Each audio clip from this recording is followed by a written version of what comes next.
Hello বন্ধুরা, আসসালামু আলাইকুম। আপনারা কেমন আছেন?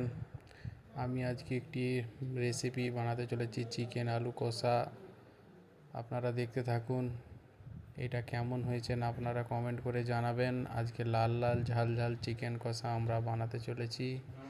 আপনারা আমার সাথে থাকুন, দেখুন যে কী করছি না করছি। আপনারা দেখুন, চিকেনটাকে পেঁয়াজের মধ্যে লাল হয়ে যাওয়ার পরে চিকেনটাকে দিয়ে দিলাম।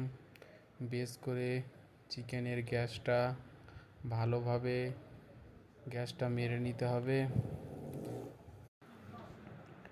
চিকেনটাকে ভালো করে গ্যাসটাকে পুরোপুরিভাবে মেরে নিতে হবে। তারপরে আপনারা গ্যাসটা যখন চলে যাবে দেখবেন, তার উপর দিয়ে এবারে আদা রসুনের পেস্ট যেটা করেছেন সেটা দিয়ে দেবেন পরিমাণ মতো। আমি এখানে 1 কিলো ঘষে খুব সামান্যই চিকেনে আদা রসুন দিয়েছি, একটু রসুন কম আদা বেশি দিয়েছি, এটা যাতে আরও ভালোভাবেই হয়ে যায় গ্যাসটা চলে যাওয়ার জন্য।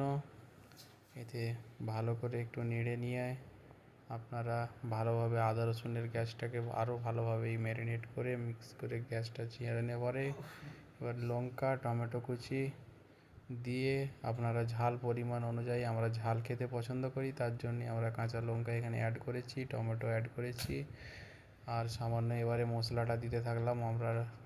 নুন, হলুদ,